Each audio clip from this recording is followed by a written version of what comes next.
Hey guys, Will here. Welcome back to Model from the Ensign's Chair. This is episode 6 of my 1350, the original series Enterprise build. And when I left off last time, I just put the first coat of paint on, and I was waiting for my clear coat to come in. It did, but it didn't come in as soon as I was hoping, so that's why I didn't get an episode up last week, because I was kind of stuck waiting on a couple things. I still got a couple things I'm waiting on, but we'll talk about that in a minute. So I'll catch you up on where I'm at. And we'll talk about a few things, and we'll go from there. So give me a minute, put you on the table, we'll get to work. Alright guys, so like I said, last episode I left off, I just put the first coat of paint on the saucer section. My matte wheel clear coat came in, which is what I'm using, and I gotta give credit to Boyd over at TrekWorks for recommending this. See how this shows up in camera, but it's duplicator wheel matte clear coat.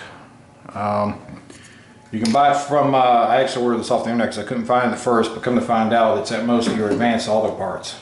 So check there. But I got this finished painting, both sides of it. She's all painted up, and she's got a couple coats now of the clear coat, and she's looking good. I'm liking it. I don't know how this color's coming out on camera, but I think it's perfect. I like it.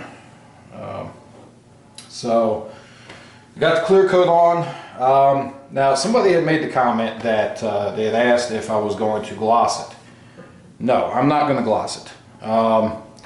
You can gloss it, and maybe it's better. I'm not going to get into that argument of which method's better. There's a couple different ways you can do these.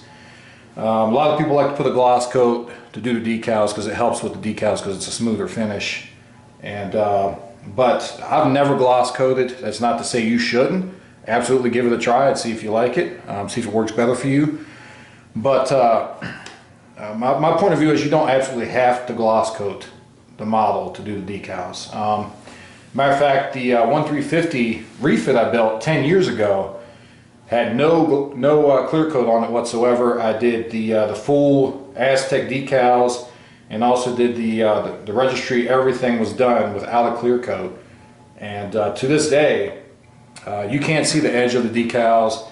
There's no silvering or anything, and I credit that to what I do usually use is I use the micro saw and the micro set, and using these really does a real good job of making your decals look painted on. So you know, you can clear coat. Like I said, I did the matte clear coat, and then I'll do my decals using the micro saw and micro set. And we'll get those on, then I'll put another matte clear coat over top of it. Now I know that William Barton over at the Star Trek Modelers group on Facebook, if you're on Facebook, I'm sorry, you should at least check out this group if you can. But he's got a good method for using future to do a clear coat on these. So definitely, if you're on Facebook and you can check that out. I think I may try that at some point.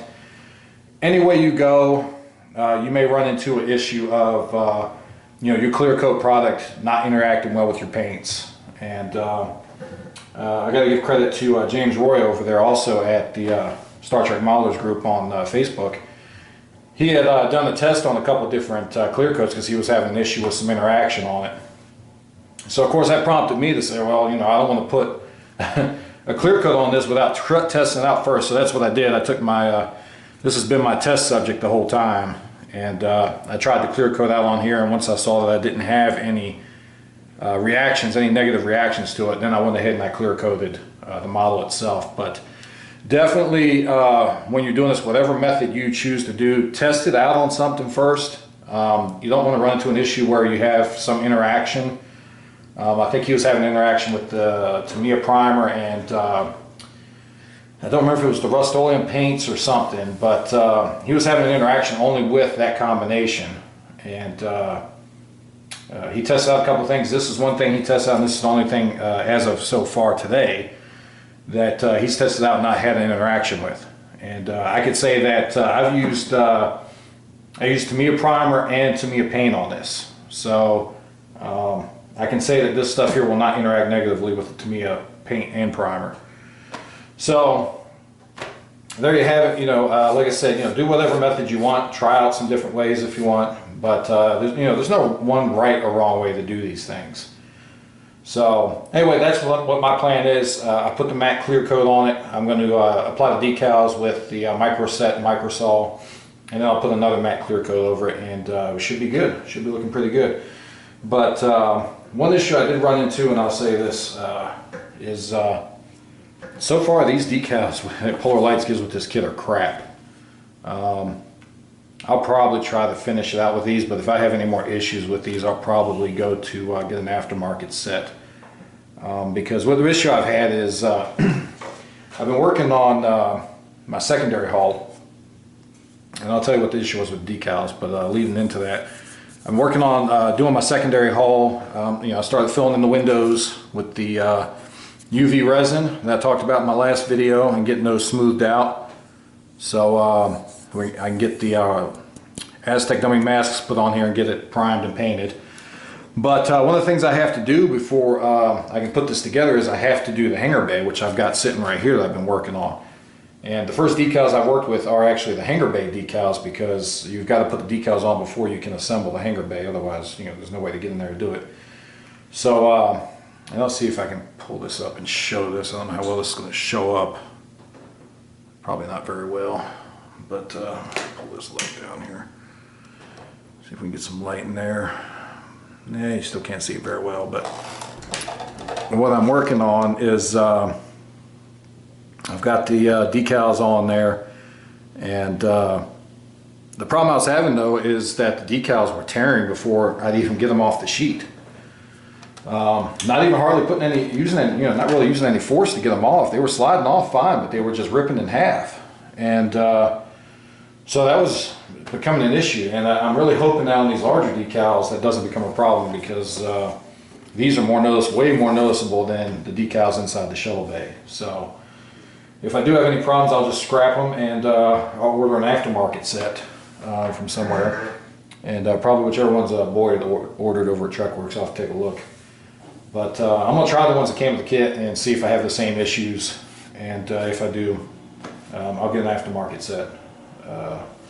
So anyway, I was working on that. But talking about the secondary hull. So what I've done so far is I've light blocked this. I painted the inside white. I put all the windows in place, and the light strips, and I've got to redo this one because I had to move it. But the light strips are all in place. And one thing I do want to mention though is you've got this one piece back here that you're going to have to put in.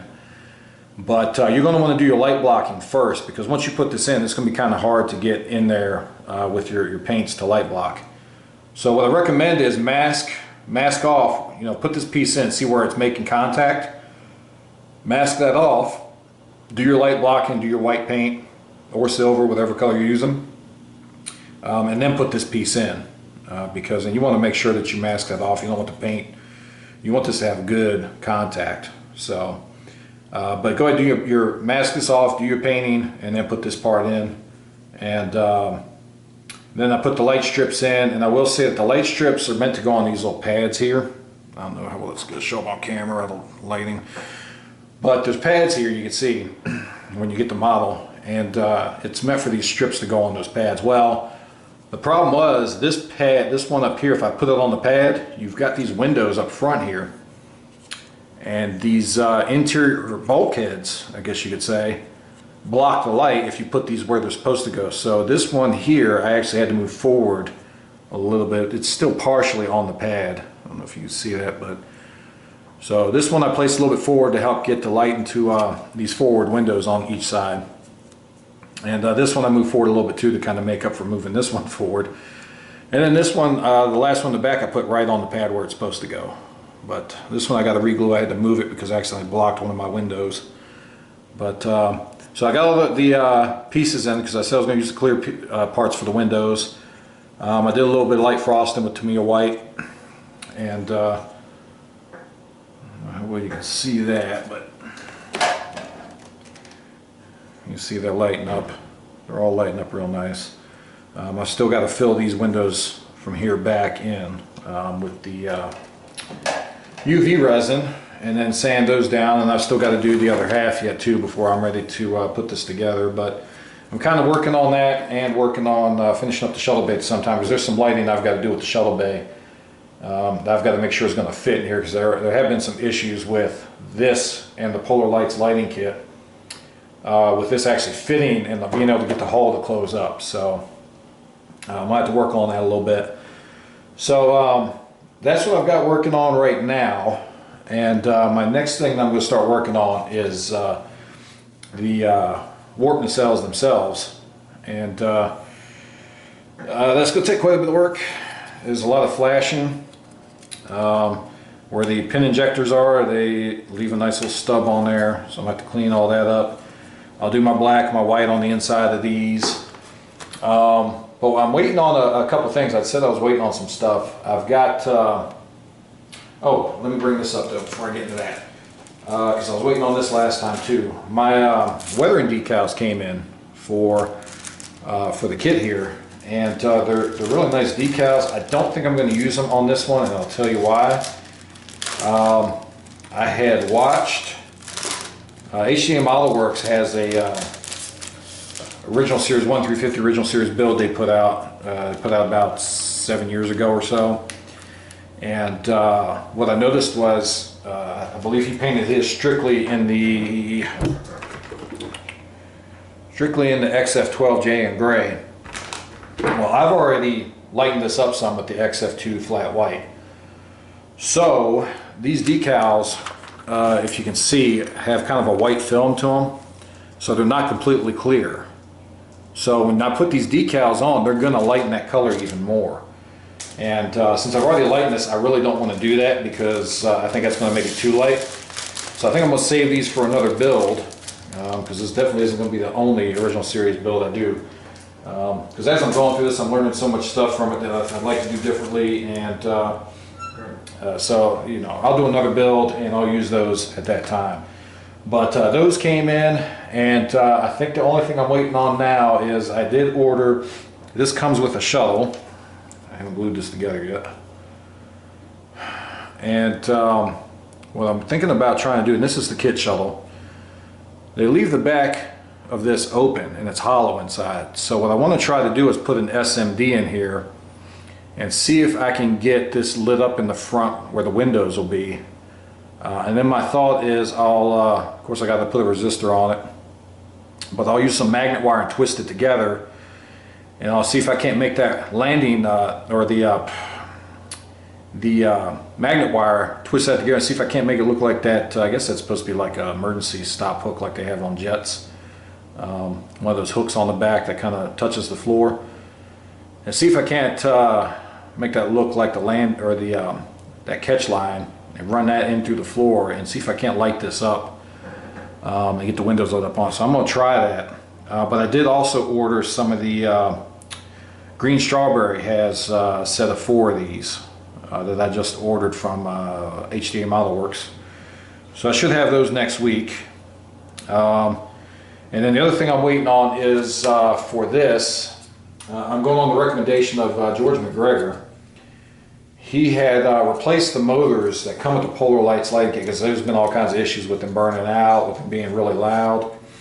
And he did recommend different set. And I've ordered a set of those motors to try out. So we'll see how those are, and I'll set those up with the Polar Lights kit on one and then on the other, just to show you and just to see what if there's any kind of noticeable difference on it.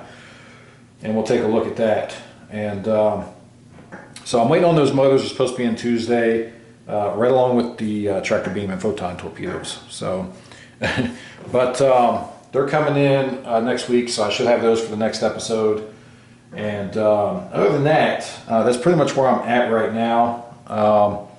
I know it's kind of a short video because, you know, with being out 2 weeks, but I haven't been able to make as much progress as I'd like because I'm waiting on some things. But I will say, and I think I mentioned this before, that I did made up a whole batch of the, what I did was the 2 parts of the J in gray XF12 and 1 part the X2 flat white.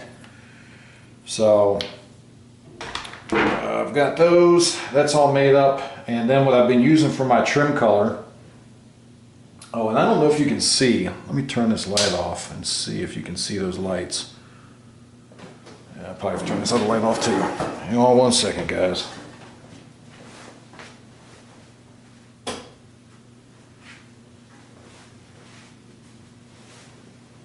Okay, yeah, you can see it now. But I can see, I think it was either the HCM Autoworks build or Boyd's build that he was doing. He was talking about these don't light up very well, and they don't carry the light very well. These the red and green pieces that come with the Polar Lights kit, lighting kit.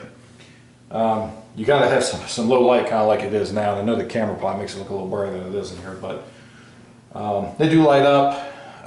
Another thing I want to mention too is I talked about when I was putting this together that the lighting kit, I'll turn this back on now. The lighting kit gives you the option of either doing the LED strips closer up to the center or doing them down the front right under the windows. I didn't do them down the front under the windows because I was afraid that might make them overly bright. The issue I've noticed with this though is by doing that, these little skylights here, they don't light up as bright as the rest of the kit, and the camera may compensate for it some, so it may look like they're evenly lit, but they're not. And maybe that's the way they're supposed to be, but I would have liked to see these lit more equally with how the dome and the BC deck lights are, and they're just a little bit dimmer. They're noticeably dimmer than the rest of the lights. So my recommendation would be, if you're building this kit and you're doing the lighting, put the lights down the front near the windows, because that'll give you better light through these skylights here. And I think that'll make it more evenly lit. So that's one recommendation I'd give there. As far as colors, I talked about the overall color I'm using, and then I decided for the one color, I forget which one it was I mentioned before that I was using for the trim. It was a little bit too dark to me, so I ended up going with the AS18 light gray for my trim color. And I know a lot of people use this for the base color, but it actually blends pretty well with the rest of the paint. So that's what I'm going to use for my trim color, and that's also what I used for the interior color for my shuttle bay here. So we'll get that together. And get the secondary hole closed up on the next video, and then we'll start working more on those warp pylons.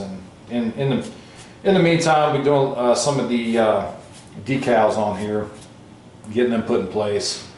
But that's pretty much it, guys. I hopefully caught you up on where I'm at right now. If you got any questions, please feel free to post some down below. And I appreciate everybody subscribe. Thank you for subscribing. You don't have to subscribe, but if you like anything, if you find anything useful and the information useful in this video, please hit the like button below and let me know I'm doing all right.